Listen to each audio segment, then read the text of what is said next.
네, 뉴스 속 경제 이슈를 심층 분석하고 최신 고용 동향을 살피는 고용브리핑 365 시간입니다. 오늘도 나경열 기자와 함께합니다. 안녕하세요. 안녕하세요. 나경열입니다. 석전 아나운서, 혹시 온라인이나 오프라인을 통해서 낯선 타인과 교류하는 특정 모임에 가입해 본 적이 있으십니까?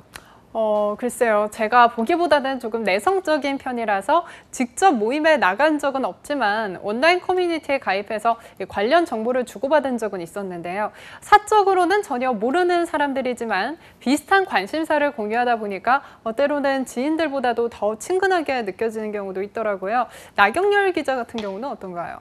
저 역시 활발하진 않지만 몇몇 온라인 커뮤니티에 가입해 활동을 한 경험이 있습니다. 아마 이 방송을 보시는 많은 시청자분들도 온라인 커뮤니티에 한 개 이상은 가입을 하셨을 텐데요. 그런데 최근 2040 세대들이 주축이 돼 만들어진 커뮤니티 문화에 새로운 특징들이 생겨나고 있다고 합니다. 그래서 오늘 이슈픽에서는 달라지는 커뮤니티 문화에 대해 살펴보고자 합니다. 네, 2040을 위한 커뮤니티라면 주로 사회인들이 모여서 만든 모임일 텐데요. 운동 관련 모임에서부터 독서 모임까지 다양한 내용의 커뮤니티들이 있을 텐데 어떤 새로운 특징을 보이고 있는 건가요? 네, 바로 살롱을 본따 만든 커뮤니티들이 생겨나고 있다는 건데요. 살롱 문화는 17세기에서 18세기 프랑스에서 성행했던 사교 모임을 이야기합니다. 당시 살롱에서 이뤄졌던 모임은 일반 사교 모임과 달리 지식인, 예술인들이 주축이 돼서 문학이나 인문학, 음악과 관련된 토론을 나누는 지적 대화를 공유하는 모임이었다고 합니다. 이 때문에 살롱 문화라고 하면 여전히 어쩐지 지적이고 고급스러운 이미지로 회자되곤 하는데요. 그런데 현재 우리나라에서 2040 세대들 사이에서 이러한 살롱 문화가 다시 활발해지고 있다는 겁니다. 네, 그런데 이 독서나 예술 관련 커뮤니티는 이전에도 있었던 모임이잖아요. 그런데 이전과 현재 커뮤니티 문화가 구체적으로 어떻게 달라진 건가요? 네, 목적의 차이라고 얘기할 수 있겠습니다. 기존의 커뮤니티들은 주제가 있다고 하더라도 주제는 부차적인 것이고 친목이 위주인 경우가 많았습니다. 그런데 현재의 커뮤니티들은 독서나 예술, 여행과 관련한 내용을 나누더라도 보다 전문적인 방식으로 이뤄집니다. 전문가를 초대하거나 주제와 관련한 파생적인 이벤트를 개최하는 것도 새롭게 탄생한 커뮤니티 문화와 특징이라고 할 수 있습니다. 이 때문에 일부 커뮤니티는 아예 구성원들의 이름이나 나이, 직업들을 공유하지 않는다고 하는데요. 관련 주제의 모임이 끝났다면 이른바 뒤풀이 없이 깔끔하게 헤어지는 경우도 대부분이라고 합니다. 네, 그렇군요. 기존에는 친목이 주가 돼서 회식도 자주 하고 그 안에서 연애도 많이 하고 또 일부 구성원들 같은 경우에는 사적인 모임도 자주 가지고는 했는데 현재 커뮤니티 같은 경우에는 자신의 취향을 공유하는 데 더 중점을 뒀다는 말씀이신가요? 네, 그렇습니다. 이 때문에 인터넷이나 앱을 통해 커뮤니티가 이루어진다고 해도 많은 곳이 유료 회원제로 운영되고 있다고 하는데요. 모임 하나당 3개월 동안 적게는 20만 원에서 많게는 100만 원 이상의 회비를 받아 이벤트를 기획하거나 회원들이 만나는 장소를 제공하는데 이용한다고 합니다. 뿐만 아니라 이렇게 값비싼 회비에도 불구하고 커뮤니티에 가입하려는 사람이 많다 보니 유료 회원제 커뮤니티가 최근 스타트업계에선 중요한 사업 아이템으로 떠오르고 있을 정도라고 합니다.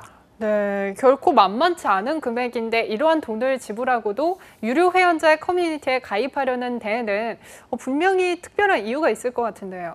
네, 우선 이렇게 비싼 돈을 지불하고 가입을 하게 되면 외려 검증된 사람들만 모이게 될 것이라는 심리가 가장 큽니다. 기존의 커뮤니티의 경우 분위기를 해치는 구성원이 있더라도 제지할 수가 없기 때문에 커뮤니티 자체가 해산이 되는 경우도 종종 발생했는데요. 이런 유료 회원제는 마케터나 기획을 전문적으로 했던 운영자가 직접 커뮤니티를 관리하기 때문에 회원들은 편안하게 커뮤니티 활동만 할 수 있다는 거죠. 뿐만 아니라 전문적으로 활동 방향을 기획하거나 관련 이벤트들을 회원들에게는 저렴하게 제공함으로써 회원들 역시 높은 만족도를 가지고 활동을 한다고 합니다. 네, 그런데 이제 듣다 보니까 한 가지 궁금한 점이 생기는데요. 지금의 2040 세대의 특징은 혼밥 또 혼술처럼 혼자 하는 문화가 활성화돼 있다는 거잖아요. 인맥 다이어트가 있을 정도로 불필요한 만남을 거부하기도 하는데 그런데 이러한 살롱 문화가 활발해졌다고 하니까 더욱이 값비싼 금액을 내면서까지 이 커뮤니티에 가입하려 한다는 점이 조금 모순적으로 느껴지는데요. 저도 이번 주제를 취재하면서 비슷한 생각을 했습니다. 그런데 취재 과정에서 관련 업계의 많은 전문가들이 공통적으로 얘기한 것이 외려 이렇게 불필요한 만남을 거부하기 때문에 살롱 문화가 더 활발해진다는 것이었습니다.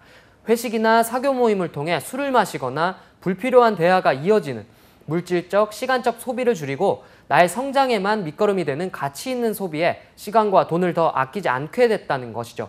뿐만 아니라 비슷한 취향을 가진 사람들과 조우를 하며 보다 많은 정보를 얻고 나아가 인맥 관리를 할 때도 필요한 인맥만 집중적으로 관리를 할 수 있다는 장점이 있다고 합니다. 이런 커뮤니티들은 주 52시간 근무제가 시작되며 본격적으로 활성화됐다고 하는데요.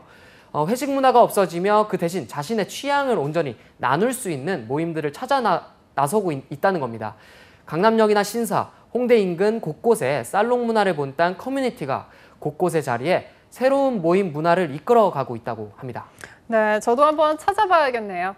다음은 이용한 경제용어만을 쏙쏙 골라 소개하는 뉴워드 시간이죠. 네, 오늘의 뉴워드는 모디슈머입니다. 모디슈머는 수정하다는 뜻의 modify와 소비자라는 뜻의 consumer의 합성어인데요. 인터넷에 검색하다가 짜장라면과 일반 라면을 섞은 색다른 조리법이나 편의점의 떡볶이와 라면을 섞은 사례, 혹은 소주와 레몬 주스를 어떤 비율로 섞어야 맛있는 레몬 소주가 만들어지는가, 이런 식의 참신한 아이디어를 한두 번쯤은 보셨을 겁니다.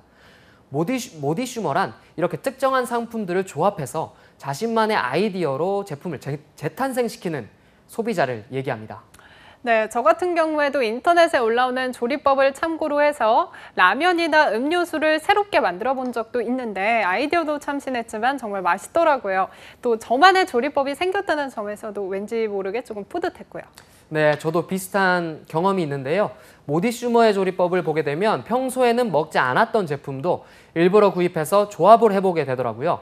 이 때문에 실제로 모디슈머는 식품업계에서 상당히 중요한 소비자로 여겨지고 있습니다. SNS를 통해 자신만의 독특한 조리법을 공개하면 제품의 홍보도 되는 데다 매출로까지 이어지기 때문입니다.